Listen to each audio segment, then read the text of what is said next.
Peppers. I laugh every time I see Peppers. Peppers naturally are kind of considered bad units, but on a map like Simple, in a 3v3 nonetheless, Peppers become good. All they do is blindly spray missiles in one direction in a tight cone. And in this case, that's precisely what they need. They don't need skills, they don't need strategic thinking, they just need more gun pointing in that direction. So most of these players are going to be spamming their guns fire even without any particular target in mind, and still be able to get player kills just because there's nowhere for that player to be that's not in your immediate gun range. Green does manage to stabilize, recapture that middle post, push back those artillery that were produced by the Carbon team, and is now positioning themselves to get ready to strike on that northern outpost. Now, you would think that there's a 2-to-1 upkeep advantage. Frisky, don't you think this game is just about over? No, because this is a 3v3 on motherfucking Simple, meaning Carbon team is going to be able to stabilize, set up a new line of units around this concave, and you will not be able to cross this bridge. You have multiple very tight choke points that Carbon is going to be able to use to their advantage to prevent there from being any progress in this game.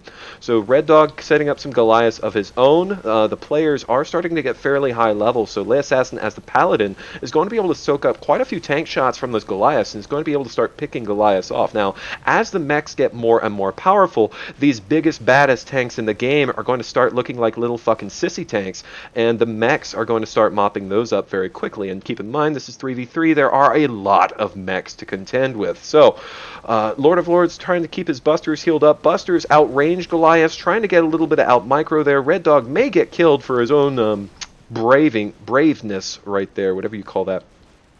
But unfortunately, turns out Busters outrange Goliath, but not enough.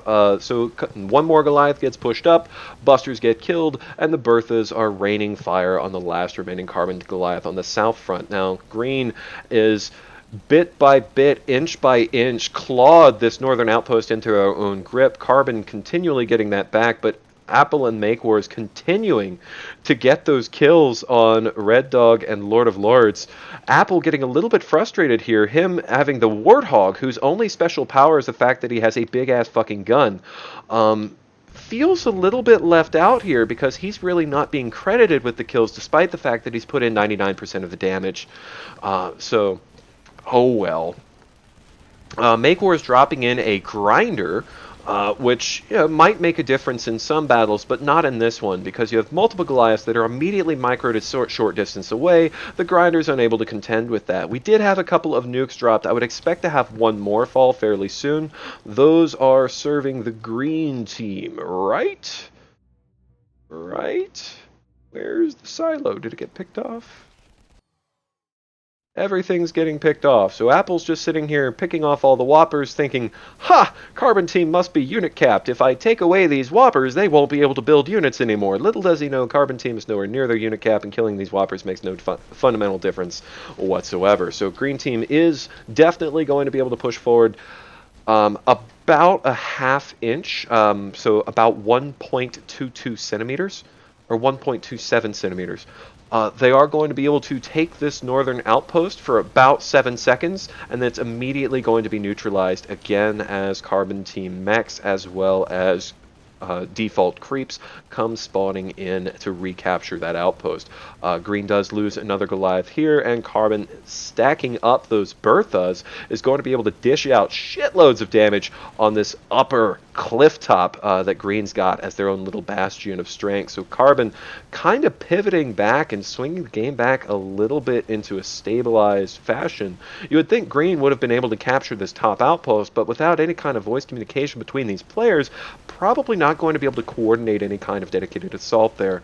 But there's just not enough units on the field for either team, even though they're both unit capped. So Apple got ultimate generators on these back posts, quite a few Whoppers coming out for Green team as well. Just trying to get as much stuff as they can. The more guns, the better. But at this point, really, everyone's just going to have to bank their credits and build the biggest things they can.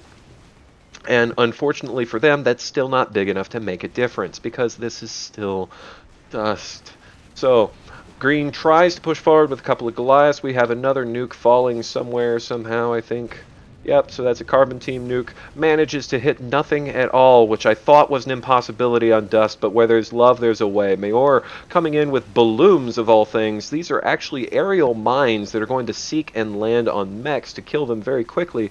It's a shame that neutral creeps can also kill those balloons very quickly.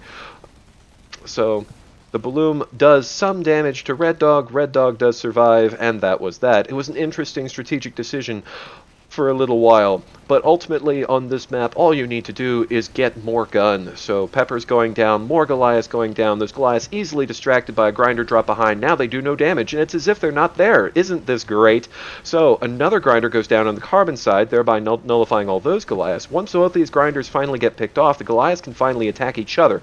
Now players have hit levels 9, 10, and 11, so perhaps we will start to be seeing some Devastator play.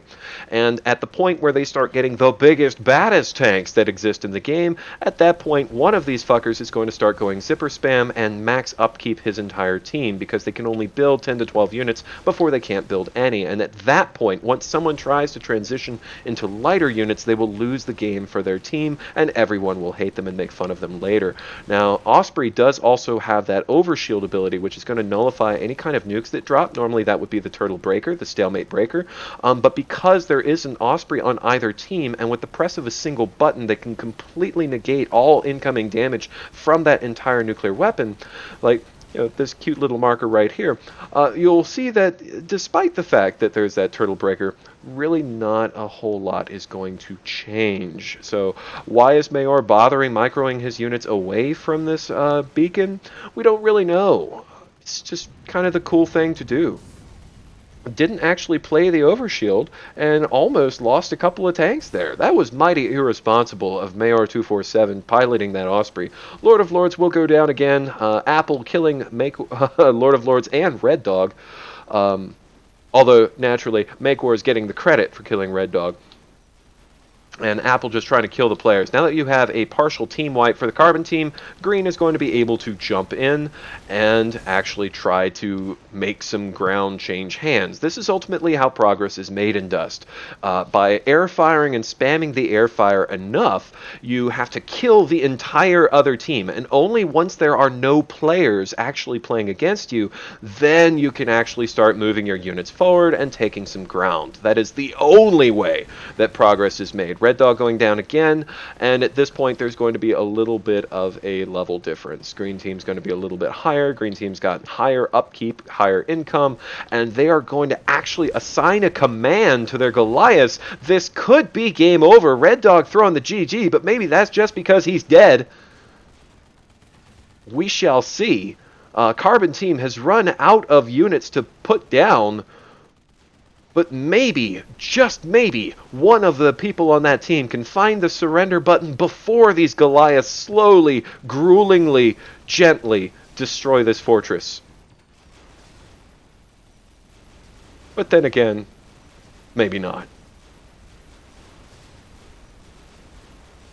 Apple putting on his ultimate overshield because play is going to play. Lord of Lords trying to poke him with his guns, and it is spectacularly ineffective. GG. Green team wins. I'm proud to announce that this game of Dust took less than an hour.